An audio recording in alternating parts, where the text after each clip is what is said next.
पिछले पार्ट में हमने देखा कि कैसे काउसी के डर में काबू पाने के लिए काउरी उसकी मदद करती है और लास्ट में वो अपने कंपटीशन में पियानो की आवाज सुने बिना ही काफी अच्छा परफॉर्म करता है। उसके बाद वो उसे और एक कंपटीशन में कम्पीट करने बुलाती है। दोनों ही अपने कंपटीशन के लिए प्रैक्टिस करता रहता है। एक रात जब काउसी अपनी पियानो की प्रैक्टिस कर रहा होता है जबकि उसे दर्द होता है, तब उसे मिलने में सातो आती है और उसे फेस्टिवल में घुमाने ले जाती है।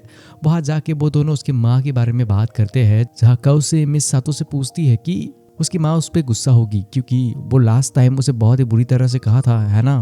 तब मिस सातो से समझाती है कि वो असल में उस दिन खुश हुई थी क्योंकि उस दिन वो एक इंसान की तरह बिहेव किया था, लेकिन क्योंकि वो अभी भी पियानो बजा रहा है उसकी मम्मी के जाने के बाद भी, तो वो सोचता है कि इसीलिए वो नाराज होगी। तब मिस सातो उसे कहता है कि वो लोग पियानिस्ट है तो उन्हें हमेशा आगे बढ़ता ही रहना पड़ेगा। जिसके बाद सातो कोसी को देख के सोचता है कि उसे पियानो बजाते ही रहना पड़ेगा ताकि वो अपनी माँ को गुड बाय कह सके। उसके बाद जब एक रात कोसी काउरी को घर छोड़ने आता है, तब दोनों काउरी के पेरेंट्स की दुकान के सामने रुकते हैं। काउरी के डैड एक लड़के को काउरी के साथ देख के बहुत ही गुस्सा होता है, लेकिन जैसे ही वो देखता है कि वो तो काउसी है, तब वो अचानक बहुत ही अच्छा हो जाता है और उन्हें खाने के लिए बहुत सारी चीज़ें देता है क्योंकि उसके पेरेंट्स भी असल में उसके फैन हैं। जिसके बाद वो दोनों वहाँ से आने लगते हैं। तभी काउरी काउसी को देख के पूछती है कि क्या वो थोड़ा लंबा हो गया है, या शायद ऐसा इसलिए लग रहा है क्योंकि वो ज़्यादा नीचे देख के नहीं चल रहा। अगले दिन बहुत ही गर्मी होने के बाद भी काउरी और काउसी बहुत ही लड़ झगड़ के म्यूजिक की प्रैक्टिस करने लगता है। फिर शाम को वो सभी एक स्विमिंग पूल के पास जाके फायर क्रैकर जलाने लगते हैं। वहाँ वो लोग बहुत इंजॉय करते हैं। तभी नाओ उन्हें पूछती है कि वो लोग अपने फ्यूचर के बारे में क्या प्लान किए हैं। तब काउरी थोड़ी टाइम लेती है और कहती है कि उसने असल में अपने फ्यूचर के बारे में कुछ भी प्लान नहीं किए है, लेकिन उसे पता है कि वो और उसकी फ्रेंड ए उन सितारों तक एक दिन जरूर पहुंचेगा। जिसके बाद जब रियुता काउरी के साथ खेलने आता है, तब उन्हें ऐसे खेलते देख काउसी सोचता है कि वो दोनों एक साथ बहुत ही अच्छे लगते हैं। जो कभी काउसी को ऐसे देख के गुस्सा होके उस पर मार लगा देती है, लेकिन तभी वो जाके रियुता से टकरा जाता है और दोनों पानी में गिर जाते हैं। जब काउसी पानी के अंदर जाता है, तब अचानक वो पियानो बजाने के टाइम को याद करता है, जो बिल्कुल पानी के अंदर जैसा ही महसूस होता है, जहाँ उसे कुछ भी सुनाई नहीं देता। लेकिन इस बार वो सिर्फ नेगेटिव बातें नहीं सोचता, वो उन बातों को याद करता है जो मिस सातो ने उसे कही थी कि उसकी ये ना सुन पाना कोई श्राप नहीं, शायद उसकी माँ की दी हुई एक वरदान है। वो उसे बिना नोट्स को देखे ही मन में म्यूजिक को गाने कहता है ताकि वो उसे अपने पियानो के जरिए निकाल पाए, और यही उसकी माँ उससे जाती थी। और तब काउसी ऊपर की तरफ देखता है जहाँ उसे सान की रोशनी नजर आती है और वो वही पानी के अंदर ही पियानो बजाने की इमेजिन करने लगता है। लेकिन वो ज़्यादा देर पानी के अंदर नहीं रह पाता, तो उसके दोस्त उसे बाहर निकाल लाते हैं। फिर जब वो जाग जाता है, तब उसे देख के बाकी लोग रिलीफ फील करते हैं। फिर कंपटीशन का दिन फाइनली आ जाता है, लेकिन उस दिन काउरी वहाँ नहीं आती। सभी उसका इंतजार करने लगता है और उनकी बारी भी आने वाली होती है, लेकिन वो नहीं आती उस दिन। क्योंकि कोसी पियानो बजाने वाला है, तो एमी उसे चुपके से देखने आती है, लेकिन उसकी टीचर भी वहाँ आती है जो उसे पहचान जाती है। यहाँ मिस सातो ट्राई करती है कि वो उनकी परफॉर्मेंस को पीछे ला सके, लेकिन वो नहीं कर पाती। और जब उनकी बारी आता है, तब कोसी अकेले ही स्टेज में जाता है क्योंकि उसे दिखाना है कि काउरी बेस्ट है, और जिस चीज़ को सभी म्यूजिशियन चाहते हैं वो उसे भी चाहिए। ये कह के वो अपनी म्यूजिक शुरू कर देता है।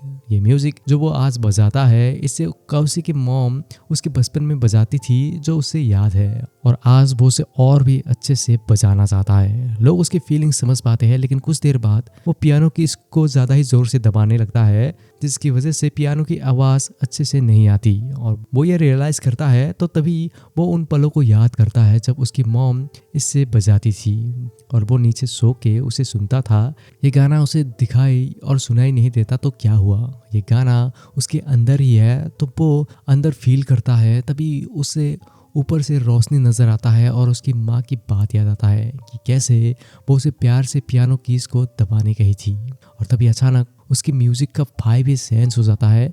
अब उसकी म्यूज़िक उसके अंदर से निकलने लगता है। उसे ऐसे बजाते देख सभी हैरान हो जाते हैं, और यहाँ मिस सातो उसकी म्यूज़िक में काउसी की मॉम को सुन पाती है।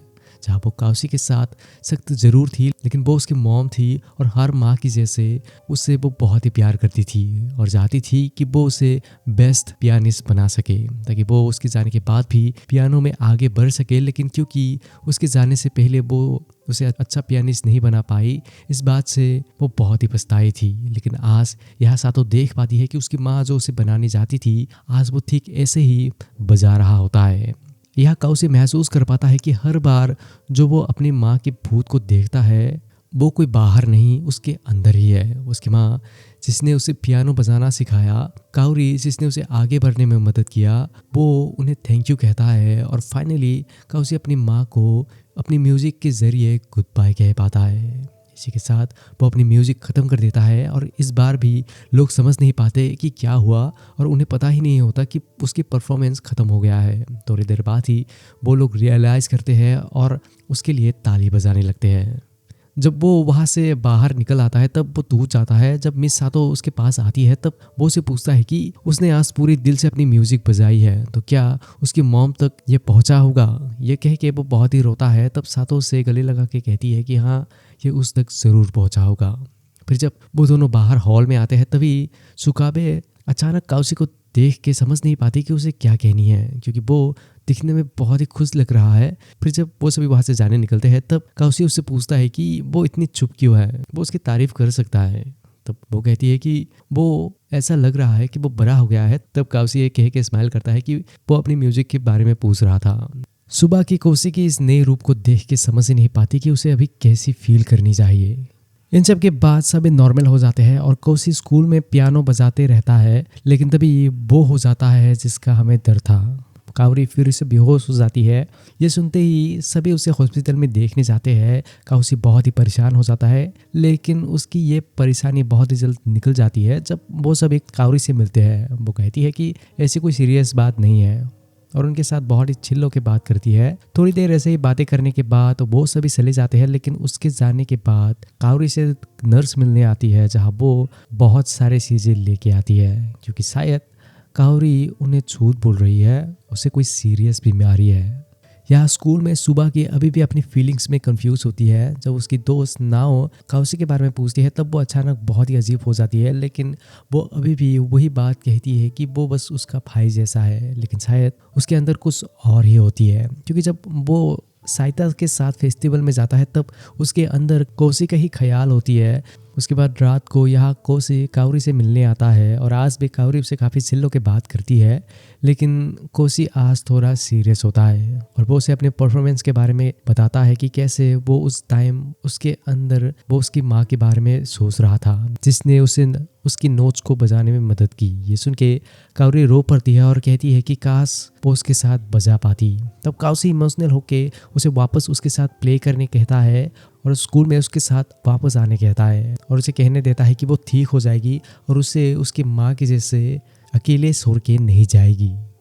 जैसे यहाँ काउसी अपनी फीलिंग में उलझा हुआ होता है, उसके जैसे ही सुकाबे भी अपनी फीलिंग में उलझी हुई होती है। उसकी दोस्त नाओ उसे देख पाती है और हमेशा की तरह उसे कहती है कि उससे अपनी दिल की बात सुननी चाहिए, नहीं तो इसकी वजह से कोई हर्ट हो जाएगा। वो उसकी बात नहीं मानती, वो साइता से डेट करती रहती है, जबकि उसके अंदर काउसी के लिए फीलिंग होती है। साइतो भी ये फील करता है और उसे कहता रहता है कि अगर कुछ बात है तो वो उसे कह सकता है। शाम को जब वो इन सब के बारे में सोच के आ रही होती है तभी काउसी दौड़ के उसके पास आता है और उसे आके पूछने लगता है कि उसे क्या हुआ, क्योंकि असल में नाओ ने कही थी कि उसे कुछ हो गई है। जब उसे पता चलता है कि उसे कुछ भी नहीं हुआ तब वो दोनों घर चलने लगते हैं। फिर दोनों एक आइसक्रीम लेके बीच में जाते हैं जहाँ काउसी गाना गा रहा होता है, तो उसे सुन के सुकाबे भी शुरू कर देती है, क्योंकि ये गाना जो वो गा रहा है सुकाबे ने भी उसे सुनी है। फिर जब काउसी आगे जाता है तब सुकाबे उसके पीछे पीछे उसके फुटस्टेप्स में चलती है। फिर वो कहती है कि उसमें कुछ तो अलग है, वो पहले जैसा बिल्कुल नहीं लग रहा, उसके आंखें अब चमकता हुआ नजर आता है। तभी वो उसे कहता है कि उसने अपने फ्यूचर के बारे में सोच ली है। उसने एक ऐसा स्कूल ढूंढ ली है जहां उसे म्यूजिक बजाने दिया जाएगा और उसे रेगुलर क्लास में बस हफ्ते में 2 ही बार जाना पड़ेगा, लेकिन वो बहुत ही दूर है तो उसे मूव होना पड़ेगा। ये सुनते ही सुकाबे की दिल टूट जाती है और वो रो के वहाँ से दौड़ने लगती है, क्योंकि म्यूजिक की वजह से काउसी फिर से उससे दूर हो रहा है। सुकावे इसकी वजह से बहुत ही दुखी हो जाती है और वो जितनी भी उसे इसे भूलने की कोशिश करती है उसे उतनी याद आती है। उसे बिल्कुल आइडिया नहीं होती कि उसे बात करने के बाद उसे अच्छी फील होती है या बुरी। अब साइतो को ये नोटिस करे हुए कुछ दिन हो जाता है, तो एक दिन जब वो दोनों आने लगते हैं तब वो सुबाकी को कहता है कि वो एक लड़की से प्यार करता है जो काफ़ी सिल है, लेकिन अब वो बो नहीं रही। वो उसके साथ होने के बाद भी दूर होती है। वो हंसती तो है मगर उसके हंसी में गम छुपी होती है। तो ये सब देख के वो उसे ब्रेकअप कर देता है। इसकी वजह से सुबाकी बहुत ही रोती है क्योंकि उसने अनजाने में साइतो की दिल तोड़ दी है और उसे माफ़ी मांगनी लगती है। फिर स्कूल में एक रात सुबह की पियानो बजा रही होती है, तभी कोसी वहाँ आता है और उसके साथ बैठ के पियानो बजाना शुरू कर देता है। सुका भी जाती है कि कोसी उसे पूछे उसे क्या हुआ, लेकिन वो कहता है कि वो उसे सुन रहा है। तो तब वो कहती है कि वो डंप हो गई है। उसे एक लड़के पे क्रश था, लेकिन क्रश ऐसी चीज़ है जिसे हम अफोर्ड नहीं कर सकते।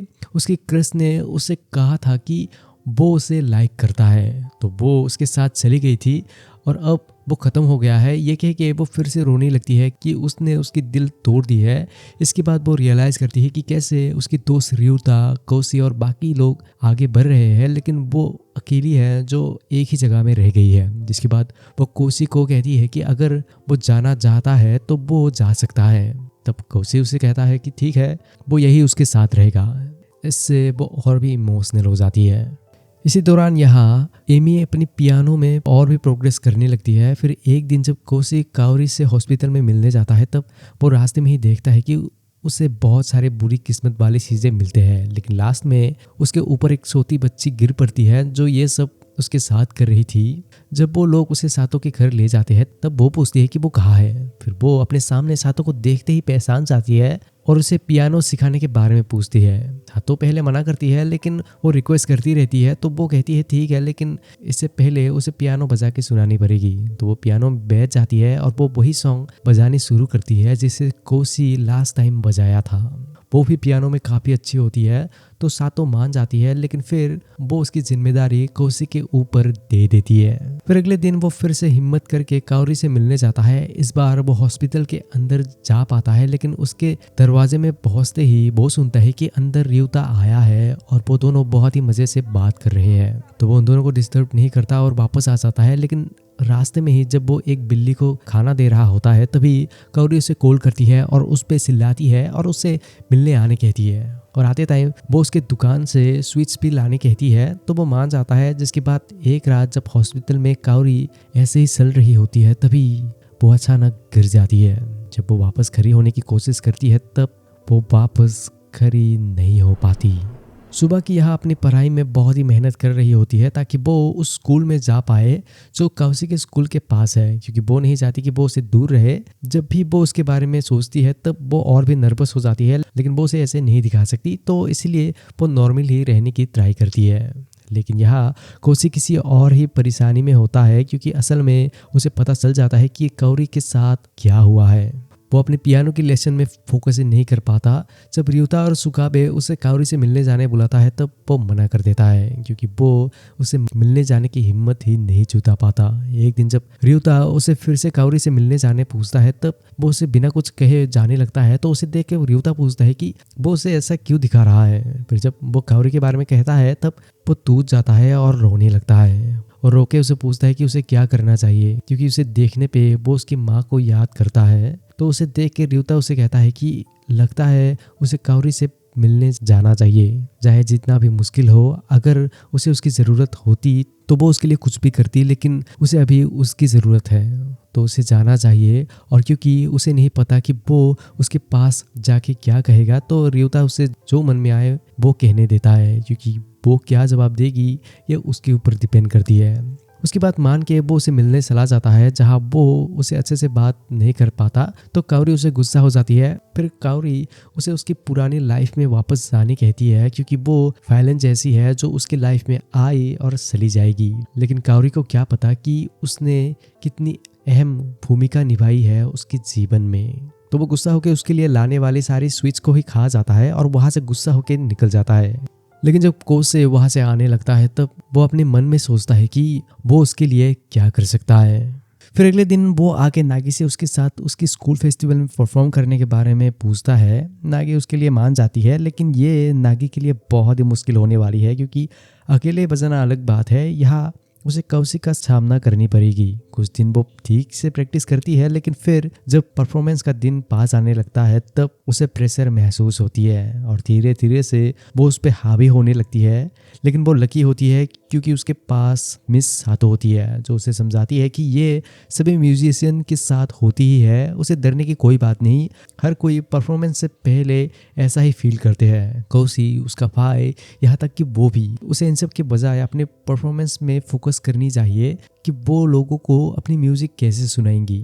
फिर फेस्टिवल का दिन आ जाता है। यहाँ कौशी अपने दोस्तों के साथ उनके स्कूल में जाता है जहाँ अलग अलग स्टूडेंट्स अलग अलग परफॉर्म करते हैं। फिर जब नागी की बारी आने लगती है तब वो डरने लगती है, तो उससे हिम्मत देने कौशी आता है। जहाँ नागी देख पाती है कि कौशी भी डरा हुआ है तो उसे ऐसे देख के वो थोड़ी हिम्मत जुटा लेती है।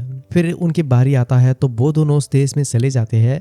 स्टेज में जब ताकेशी कौशी और नागी को एक साथ देखते हैं तब वो हैरान हो जाता है क्योंकि नागी असल में ताकेशी की ही सोती बहन होती है। जब वो दोनों अपने परफॉर्मेंस शुरू करने निकलते हैं तभी कौशी ryuta को सिग्नल देता है, तो वो काओरी को कॉल करता है ताकि वो कौशी की परफॉर्मेंस को सुन पाए।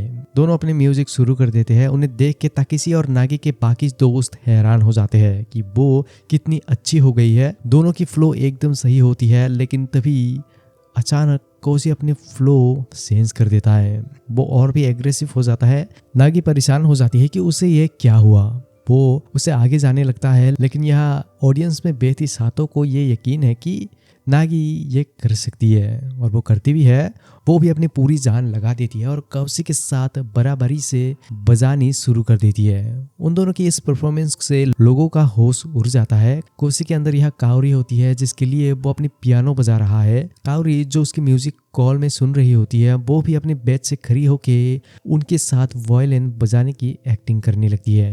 यहाँ नागी के अंदर वो समझ पाती है कि एक म्यूजिशियन कैसा फील करता है। वो अभी तक ये डिसाइड नहीं की कि वो अपनी लाइफ म्यूजिक के नाम कर देगी या नहीं, लेकिन उसे पता है कि आज उसे क्या करनी है। उसके अंदर आज उसका बड़ा भाई होता है जो उससे बहुत ही आगे निकल चुका है, तो वो उसके पास पहुंचने जाती है क्योंकि जैसे ताकेशी का हीरो कौशी है उसी तरह नागी का हीरो उसका बड़ा भाई ताकेशी है। ताकेशी ऑफ कोर्स ये फील कर सकता है। फिर इसी कमाल के परफॉर्मेंस के साथ वो दोनों अपनी म्यूजिक खत्म कर देते हैं।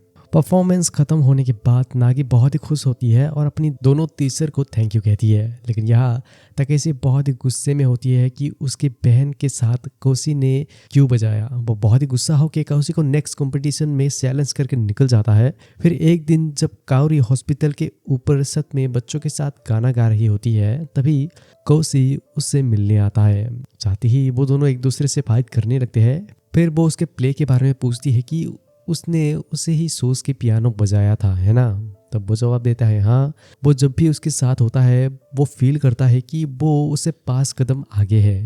वो और एक बार चाहता है कि वो उसके साथ खड़ा हो सके और उसे और एक बार लास्ट टाइम के लिए एक साथ परफॉर्म करने के बारे में पूछता है। लेकिन काओरी पहले की तरह वायलिन बजा नहीं सकती, तो कौशी कहता है कि उसे प्रिंसेस बनने की कोई ज़रूरत नहीं, वो बस चाहता है कि वो उसके साथ रहे।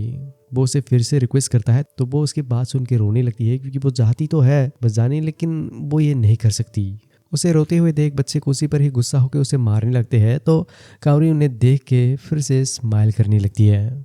फिर कौशी के प्रैक्टिस के टाइम काओरी उसे कॉल में डांटने लगती है क्योंकि वो अच्छे से नहीं बजाता। दोनों ऐसे ही लड़ने लगते हैं। फिर एक दिन जब कौशी काओरी से हॉस्पिटल में मिलने जाता है तब वो बहुत ही नर्वस होता है क्योंकि वो अपनी रूम में नहीं होती। तभी काओरी के पेरेंट्स उसे मिलते हैं जिन्हें पता है कि वो उससे ही मिलने आया है, तो वो दोनों उसे वहां ले जाते हैं जहाँ काओरी चलने की प्रैक्टिस कर रही होती है क्योंकि उसे सर्जरी करने के लिए थोड़ी ताकत की ज़रूरत होगी। जब डॉक्टर ने उसे पूछा था कि क्या वो ये सच में करना चाहता है क्योंकि उसकी होने की चांस थोड़ा कम है, तब काओरी ने कही थी कि वो ये करनी चाहती है क्योंकि ये एक ही लाइफ है जो उसे मिली है, तो अगर थोड़ा सा भी चांस है उसे टाइम मिलने का तो वो इसे करनी चाहेगी, क्योंकि वो कोसी के साथ प्ले करनी चाहती है। इसकी वजह से ही वो बहुत ही मेहनत कर रही होती है और अपनी पूरी जान लगा देती है। यहाँ नाओ भी सुबाकी को कौशी के साथ अभी रहने कहती है, क्योंकि शायद यह लास्ट टाइम होगी जो वो उसके साथ बिताएगी। कौशी के लिए जो कंपटीशन है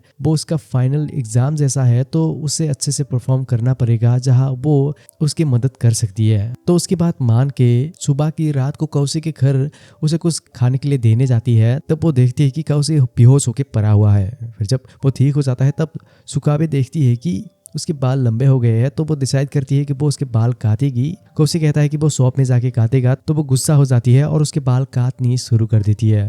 अब ये मोमेंट सुकाबे के लिए बहुत ही स्पेशल होती है, क्योंकि उसे नहीं पता कि ये उसे दोबारा मिलने वाली है कि नहीं।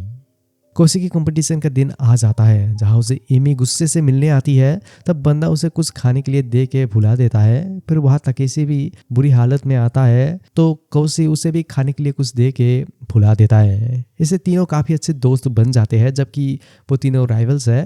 तभी तकेशी की बारी आ जाता है, तो वो स्टेज में जाने के लिए तैयार होता है और जाने से पहले उन दोनों को कहता है कि वो चाहता था कि वो उन दोनों को एक डायलॉग दे के स्टेज में जाए, लेकिन उसके पास कहने के लिए कुछ भी नहीं है। तो शायद उसे अब उन्हें उसकी म्यूजिक के जरिए ही कहना पड़ेगा, क्योंकि वो लोग म्यूजिशियन है। ये कह के वो स्टेज में निकल जाता है। स्टेज में जब वो अपनी परफॉर्मेंस शुरू करता है, तब उसके अंदर कौशी से जो इंस्पिरेशन मिला है उसे फील करने लगता है, क्योंकि उसी की वजह से वो पहाड़ की चोटी में पहुंचा। जब कौशी उसका हीरो 2 साल बाद उसे मिलने आया, तब वो वापस एक इंसान बन के लौटा।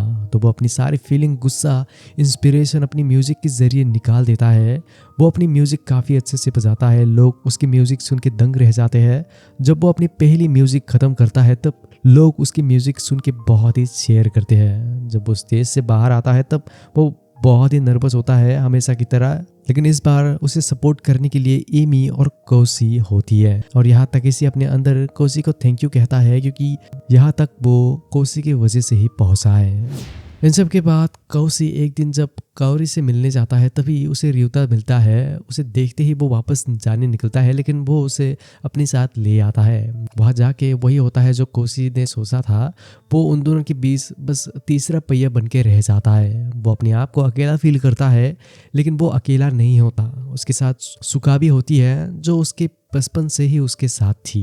एक दिन वो उसके साथ काउरी से मिलने आता है, लेकिन उस दिन भी वो दोनों रियुता को काउरी से मिलने जाते हुए देखता है। तब कौशी कहता है कि वो अगले दिन मिलेगा। फिर बारिश शुरू हो जाता है, तो वो दोनों वेंडिंग मशीन से कुछ गर्म पीने के लिए निकाल लेते हैं। और वही ऐसे ही नॉर्मली बात करके सुकाबी नोटिस करती है कि ये मोमेंट हमेशा की जैसे ही है, छोटे मोटे जोक्स मारना, थोड़े इमोशनल बातें करना। फिर वो उसे कहती है कि उसे पता है कि उसने काउरी से मिलने क्यों नहीं गया, क्योंकि वहाँ रियुता था। वो मना करने की कोशिश करता है, लेकिन जैसे कौशी सुकाबे को पढ़ सकता है, ठीक वैसे ही सुकाबे उसे पढ़ सकती है। वो कह सकती है कि वो झूठ बोल रहा है, तो वो गुस्सा होकर उसे चुप रहने कहती है, क्योंकि वो कह सकती है कि उसके अंदर ये नहीं है। उसे पता है कि वो काउरी से प्यार करता है। तब कौशी उसकी बात मान जाता है कि वो करता है। तो तब सुकाबे गुस्सा होकर कहती है कि ये नहीं होने वाली, क्योंकि वो रियुता से नहीं जीत सकता। यहाँ असल में वो अंदर ही अंदर बहुत ही जेलस और सैड होती है, क्योंकि उसने उसे नहीं सुना। और लास्ट में कह भी देती है कि मैं भी उसे उसके प्यार में गिरना चाहिए था। ये सुन के कौशी हैरान होकर उसकी तरफ देखता है, लेकिन सुकाबे शर्मा के उसे मार के वहाँ से भाग जाती है। यहाँ वो रिलीफ फील करती है, लेकिन शायद भी कि वो उसे जो भी करे नहीं मिलने वाली। इसकी वजह से सुकाबे अब कौशी से बात करनी ही बंद कर देता है। फिर एक रात जब कौशी घर में आने लगता है, तभी उसे काउरी कॉल करती है और उसे ऑर्डर देती है कि अब से उसे अपनी प्रैक्टिस में पूरी जान लगा देनी है, तो उसके पास अब टाइम नहीं होगा। ऐसे ही जब वो आने लगता है, तब वो फिर से कॉल करती है और एक प्लेन के बारे में कहती है जो उनके ऊपर से जा रही होती है। बंदा परेशान हो जाता है कि उसने ये बताने के लिए उसे कॉल किया, लेकिन फिर वो याद करता है कि काउरी हमेशा से ऐसे ही थी। वो हर एक मोमेंट को एंजॉय करती है, तो वो डिसाइड करता है कि वो नेक्स्ट टाइम उसे मिलने जाएगा। अगले दिन वो रियुता के साथ उसे मिलने जाता है, जहाँ वो जाते वक्त रियुता को कहता है कि वो काउरी को बहुत ही लाइक करता है। रियुता कहता है हाँ, उसे पता है। उसके बाद जब वो दोनों उसके रूम में जाने निकलते हैं, तभी नर्स वहाँ जल्दी से दौड़ के आते हैं और वो दोनों जाके देख पाते हैं कि काउरी बुरी हालत में है। नर्स उसे वापस होश में लाने की कोशिश करते हैं लेकिन वो हिम्मत तोड़ देती है और तभी डॉक्टर आके उन्हें वहाँ से जाने कहता है। यह सब देख के कोसी बिल्कुल नम हो जाता है और कुछ भी समझ नहीं पाता क्या हुआ और उसे क्या करना चाहिए। तभी उसके सामने एक बिल्ली को एक कार टकरा के चला जाता है तो वो उसे लेके जल्दी से पेट हॉस्पिटल में जाता है। जब वो उसे ठीक होने के लिए इंतजार करने लगता है तब वो अपने हाथ में लगे खून को देखता है। उसे देखते ही उसे फिर से काउरी के बारे में याद आता है। डॉक्टर उस बिल्ली को बचा नहीं पाते, इससे बंदा टूट जाता है क्योंकि आज शायद उसने सिर्फ उस बिल्ली को ही नहीं खोया। इसकी वजह से कौसी टूट जाता है, वो सब कुछ छोड़ देता है। उसके लिए पियानो बजाना भी सातों से देख के गुस्सा होकर वापस पियानो बजाने जाने कहता है लेकिन वो इसके लिए हिम्मत जुटा नहीं पाता। लेकिन एक दिन उसे खबर मिलता है कि काउरी किसी तरह से बच गई और वो उसे रियोता के हाथ एक नोट भी देती है जहाँ वो उसके लिए स्वीट्स लाने कहती है। तो वो जाता है उसे मिलने जहाँ काउरी के शायद देख ही नहीं पाता तो वो उस पर गुस्सा हो जाती है। तभी वो उसके हाथ में वो स्वीट्स देखती है तो वो उसे खाने ऊपर ले जाने कहती है। कौसी उसे अपने पीठ में बिठा के ऊपर ले जाता है जहाँ जाके काउरी स्वीट्स को खाते हुए पूछती है कि वो पियानो बजा रहा है कि नहीं। वो जवाब देता है नहीं। तो काउरी सोचती है कि शायद वो मूव होने वाला है इसीलिए वो बिजी होगा, लेकिन ऐसा कुछ भी नहीं होता। लोग जो उसके लिए खास है वो उन्हें हमेशा खो देता है और म्यूजिक उसे उनकी वापस याद दिलाता है और वो फील करता है कि वो कितना अकेला है, जिसकी वजह से वो पियानो नहीं बजाता। तभी काउरी कहती है कि वो उसके साथ होगी। ये सुन के बंदा शौक हो जाता है और वो कहती है कि वो एक सर्जरी करने वाली है जहाँ सांस है उसकी ठीक होने की, और मत भूलना ये वो उसके लिए कर रही है और ये उसकी गलती है कि वो इन सब से गुजर रही है। ये कह के वो उसे उसकी कंपटीशन में जाने कहती है लेकिन कोसी मना करता है क्योंकि उसे 1 हफ्ते हो गए हैं पियानो को ना छुए हुए। लेकिन काउरी उसे कहती रहती है कि वो ये कर सकता है लेकिन कोसी नहीं मानता। तो तब काउरी किसी तरह से खड़ा होके उसे इमेजिन करके वायलिन बजा के दिखाती है और कहती है कि देखा वो ये कर सकती है। लेकिन तभी वो गिर जाती है। फिर वो कौसी को कहती है कि अगर वो उसे चाहिए तो उसे भी वो चाहिए। उसे उसको बहुत ही सारे सवाल पूछनी है कि क्या उसे पूर्णिमा के वीडियोस पसंद है। वो नहीं चाहती कि वो उसे छोड़ के चला जाए। ये कह के वो बहुत ही रोने लगती है जो देखना भाई बहुत ही हार्ट ब्रेकिंग है। फिर कौसी का दूसरा कंपटीशन में एमी अपनी कमाल की म्यूजिक खत्म करती है जो तकेसी की बराबरी में होती है। लेकिन यहाँ इसी दौरान कौरी का ऑपरेशन शुरू हो जाता है। यहाँ कौसी की हालत बहुत ही खराब होता है। एमी और तकेसी उसको देख के फिक्र करने लगते हैं लेकिन वो उन्हें कहता है कि कोई बात नहीं, वो जिस भी हालत में है वो पियानो बजाएगा क्योंकि वो एक पियानिस्ट है। ये कह के वो उस देश में जाता है जहाँ भी वो बहुत ही दर्द में होता है। मगर उसके बाद जैसे ही वो पियानो बजाना शुरू करता है तब उसका मन थोड़ा हल्का हो जाता है। वो सारी चीजें याद करने लगता है जो आज तक उसके साथ हुआ है। वो उन सभी पलों को याद करता है जहाँ लोग उसकी मदद करते थे। खास करके कौरी को वो उन सभी के लिए अपनी म्यूजिक बजाता है क्योंकि वो एक म्यूजिशियन है और वो ऐसे ही अपनी फीलिंग्स दूसरों को सुनाता है। ऐसे बजाते बजाते कोसी इतनी फ्लो में आ जाता है कि वो कौरी को अपने साथ इमेजिन करने लगता है जहाँ वो उसके साथ वायलिन बजा रही है। ये मोमेंट उसके लिए बहुत ही मैजिकल होता है लेकिन फिर वो रुक जाती है और धीरे धीरे से उसकी परछाई उसके आंखों के सामने से गायब होने लगता है। बंदा बहुत ही ट्राई करता है उसे कहने का कि वो रुक जाए लेकिन वो चली जाती है और वो वापस अपनी जगह आ जाता है और इसी के साथ वो अपनी म्यूजिक ख़त्म कर देता है। जिसके बाद वो कौरी को सीधा ग्रेव में मिलता है लेकिन इस बार वो नहीं रोता क्योंकि उसे पता था कि ये होने वाला है। कौरी के पेरेंट्स उसे एक लेटर देते हैं जो कौरी ने उसके लिए लिखी थी। कुछ दिनों बाद सभी अपने अपने नॉर्मल लाइफ में चले जाते हैं। सुकाबे अभी भी कौसी के लिए कुछ रखती है। रियोता अभी भी लड़कियों पे लाइन मारने में ही बिजी होता है। फिर एक दिन जब चेरी ब्लॉसम होना शुरू होता है तब कौरी की दी हुई लेटर को खोलता है और उसे पढ़ने लगता है। वहाँ वो लिखती है कि जब उसने उसे पहली बार देखी थी तब वो 5 साल की थी और ठीक बाकियों की जैसे वो भी उसके पियानो की आवाज़ सुन के इंस्पायर हो गई थी और उसी दिन उसने डिसाइड की थी कि वो वायलिन बजाएगी ताकि वो कौसी के साथ एक साथ परफॉर्म कर सके। वो उनके ही स्कूल में जाती थी लेकिन वो उसे कभी भी बात नहीं कर पाई थी। ये बीमारी उसकी 7th ग्रेड से ही शुरू हो गई थी। पहले वो इतना ज़्यादा नहीं था, लेकिन फिर धीरे धीरे से ये ज़्यादा होते गया। और एक दिन जब उसकी माँ हॉस्पिटल में रोने लगी थी, तब उसे देख के उसे पता चल गई थी कि उसके पास ज़्यादा टाइम नहीं बचा। तो इसीलिए वो खुल के जीने लगी। म्यूज़िक जो उसे डोमिनेट करती थी, अब वो उसे खुद की स्टाइल में बजानी शुरू कर दी थी। और उसने उसे एक झूठ बोली थी कि वो रियुता को लाइक करती थी। ये बस उसने उन्हें मिलने की वजह से कही थी, क्योंकि वो डायरेक्ट सुकाबे से उसे मिलाने नहीं पूछ सकती थी, क्योंकि वो देख सकती है कि वो उसके लिए कुछ रखती है। वो उनसे माफ़ी मांगने कहती है, फिर वो अपने उन मोमेंट्स के बारे में कहती है जहाँ वो उसके साथ थी। कोसी का दिल काउरी की इस लेटर से भर आती है और काउरी उसके दिल में जगह बना लेती है जो हमेशा रहेगी। वो उसी को सोच के अपने पियानो बजाता है, जो सुनने में काफ़ी अच्छी सुनाई देती है। और काउरी उसे लास्ट में कहती है कि वो असल में उससे प्यार करती थी और उसे ये सब देने के लिए थैंक यू कहती है।